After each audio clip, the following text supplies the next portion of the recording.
Donc cette ascension, elle s'est déroulée fin septembre, donc du 21, on est parti du camp de base, 21 septembre jusqu'au 28.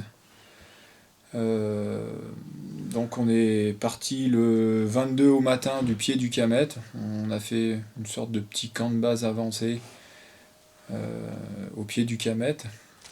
On en est où là? Là, on est à 6002.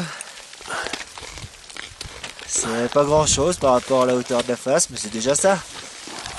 On est dedans, ça y est, on est à pied d'œuvre.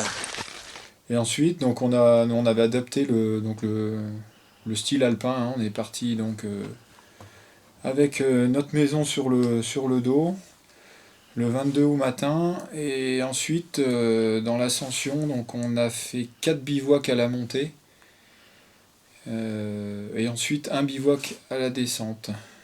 Donc globalement, c'est un itinéraire qui est neige et glace. La face fait 2000 mètres. C'est sévère, hein. Ça fait froid, c'est raide. Mais bon, Seb va me sortir de ce mauvais pas. J'espère. Donc techniquement parlant, dans le bas, c'était là le plus compliqué. Donc on est passé dans des goulottes, hein, avec des passages à 90, voire même un passage légèrement surplombant en glace. Donc pas facile avec des gros sacs je pense une bonne quinzaine, on peut évaluer à une bonne quinzaine de kilos au départ de la voie. Ensuite, ce qui était compliqué, c'est que dans cette phase, c'était tout le temps raide, hein. Moi, ça me faisait penser un petit peu à un empilement de deux faces nord et droite, voire même un petit peu plus raide par endroits. Donc, ce qui veut dire qu'à chaque fois, dans les bivouacs, il fallait terrasser, et ça nous prenait facilement 2 heures, voire 3 heures de travail pour tailler dans la glace et pouvoir poser nos tentes. Donc, ce qui rajoutait à la journée était très très très très très fatigant, quoi. Et la petite je pense que le petit plus qui nous a mis dedans, c'est qu'on a fait deux bivouacs à 7005, ce qui n'était pas prévu. Bon, bah grosse première journée, hein. Ouh, Oh là là, quelle horreur. quelle horreur. Je sais pas combien on a fait de mètres de dénivelé au final. Complètement défoncé. Ok, quand même. Ah. Donc une fois juste avant le sommet, et puis la deuxième fois au retour, où on avait prévu de descendre plus bas, mais on n'a pas eu le temps. Et c'est vrai que 2 bivouacs à 7005, ça nous a bien laminé. Et après, c'est compliqué de gérer une descente dans un état de fatigue avancé. Mais bon. Et sinon, tu me disais que vous étiez parti un peu limite en nourriture aussi. Vous aviez prévu 4 jours et puis du coup, c'est un peu plus long que prévu, hein. Ouais, enfin, on avait prévu de faire que 4 bivouacs. Bon, on avait imaginé que potentiellement on pourrait en faire un cinquième, mais le cinquième c'était une soupe magie. Donc c'est sûr que ça a contribué à nous entamer un peu plus. On s'est vite aperçu que de ne pas faire l'effort de se réhydrater, de manger correctement, le lendemain on le payait cash. C'est-à-dire que le dernier bivouac, on n'a pas assez bu, pas assez mangé. Et le lendemain, ça a été vraiment compliqué, ouais. Après, on était borderline surtout, hein, c'est-à-dire qu'on est parti avec le minimum de matériel technique, hein, à savoir, on est parti avec 8 broches, on devait avoir 8 frênes aussi, également, quelques dégaines, une dizaine de pitons. Enfin, voilà, on est parti le plus light possible, quoi. Ouais. C'était dans l'esprit. Et sinon, tu t'es un peu gelé les doigts et tu me dis c'est venu hyper vite, quoi, en fait, hein. Ouais, effectivement, je me suis gelé les doigts, je pense, le troisième jour. Bon, ça vient aussi du fait que j'avais la caméra, j'ai filmé.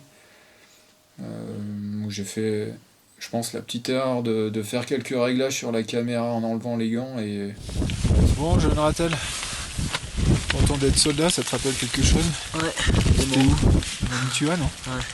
Bon là c'est un cran au-dessus. Un petit cran, comme on dit. La trèche.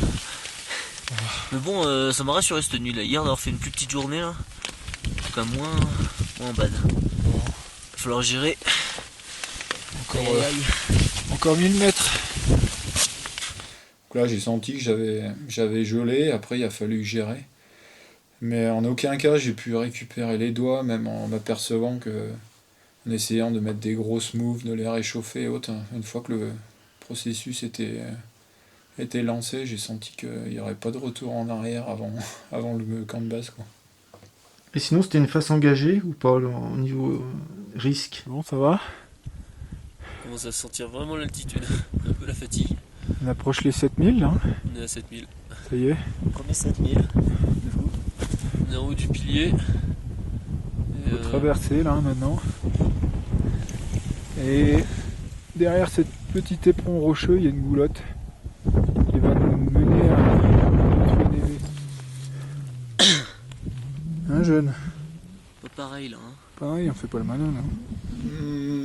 Écoute, engagé dans le sens où je pense que ça aurait été quand même assez compliqué de faire demi-tour. Dans le sens où en bas on a fait quand même quelques zigzags pour éviter des séracs. Après cette face, elle était pas. C'est pour ça qu'on l'avait choisie d'ailleurs. Hein. Il n'y avait pas de gros danger objectifs quand même dessus, mis à part le sérac du bas. Après, globalement, c'était quand même assez safe. Ouais. D'ailleurs, c'est pour ça que notre choix s'est porté sur cette face, quoi. Donc une petite conclusion alors sur cette belle ascension, pour toi? Oh, la conclusion, c'est que ouais, ouvrir une voie en style alpin sur une grosse montagne comme ça, c'est presque un rêve, quoi. Hein. Je pense que d'autres ont essayé plusieurs fois et n'ont pas forcément réussi. Nous, on a la chance dès le premier coup de faire la croix, donc même si on termine bien fatigué et même voilà, avec quelques gelures et tout, une grosse satisfaction. Même si sur le coup, on se pose pas mal de questions sur ce genre d'ascension qui demandent un engagement total et voilà, ça fait réfléchir, quoi.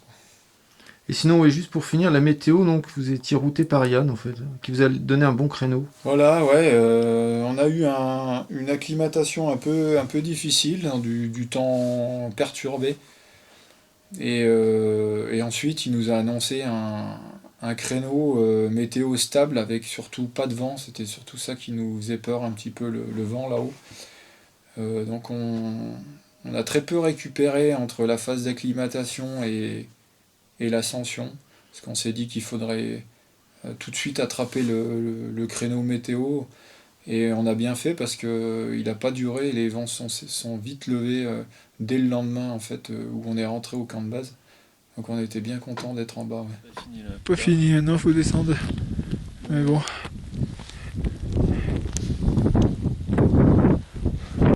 Regardez l'altitude. 7775 mètres.